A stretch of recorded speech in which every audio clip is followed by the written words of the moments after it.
In 2024, Microsoft added a simple way for Excel 365 users to add checkboxes into cells, and that opened up a lot of use cases, a typical one being building a to-do list in Excel.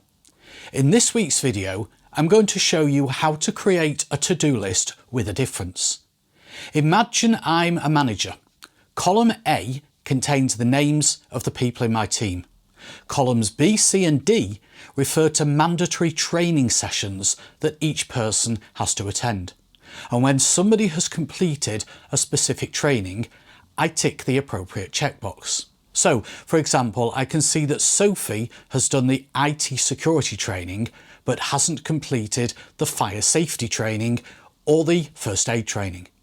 To save me having to look at each individual checkbox, column G contains the names of the training sessions that each person still has to undertake, separated by the vertical pipe character.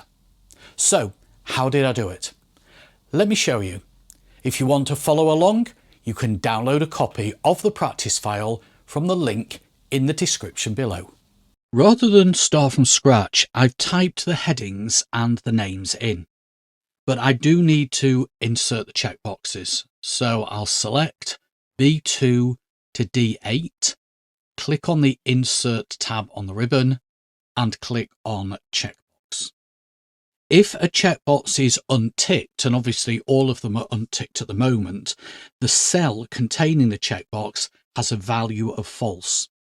But if I tick a checkbox, you can see that it automatically changes the value of that cell to true. I also want to make the headings of the columns that have got the checkboxes in vertical to avoid having wide columns. So I'll select B1 to D1, click on the Home tab of the ribbon, click on the Orientation button and select Rotate Text Up.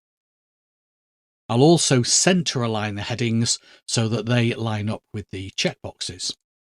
Now I want the checkboxes to be orange by default and blue when checked. So I will select the cells that contain the checkboxes and set the font color to orange. To set the cells up so that they change to blue when checked, I need to apply conditional formatting to the cells with the checkboxes on. So I'll select the cells with the checkboxes again, go up to conditional formatting, highlight cell rules and choose text that contains. And what I want to do is set it up so that if the cell contains the word true, then it has a font color of blue. So click the format with, and this dialog box is slightly different on Windows, but I'm sure if you are watching this and you're a Windows user, you'll work out exactly where things are. Click the drop down where we've got, as I say, format with, apply a customized format, and I want to go to the font tab and set the color to blue. Click OK and OK again. And then just to test it out, if I click on a couple of these checkboxes, you can see that they go blue. Finally, I need a formula in column G to create a list of the training not yet completed for each person. And this is the formula. I'm going to copy and paste it across, and then I will talk through it. So copy the formula, go back to sheet 3, paste and enter, and then copy it down. So let me explain it. If all the cells in the range B2 to D2 have a value of true, and that will only happen if all three checkboxes are ticked. So let's do that. So all three of those cells have a value of true. Put the words all training completed into G2, which is what it's done. If that's not the case, so if one or more checkboxes aren't ticked, put this formula into G2. The formula looks at each cell in the range B2 to D2, and for each cell, if the value of that cell is true, so if the checkbox is ticked, put nothing. Otherwise, get the value from row 1 for that column. The dollar signs are to make B1 to D1 absolute, so that when the formula is copied down column G, it references row 1.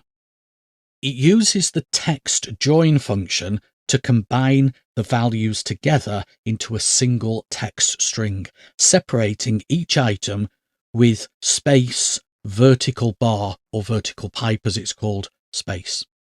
The true argument in the TEXTJOIN function means if there are any blank cells, ignore them.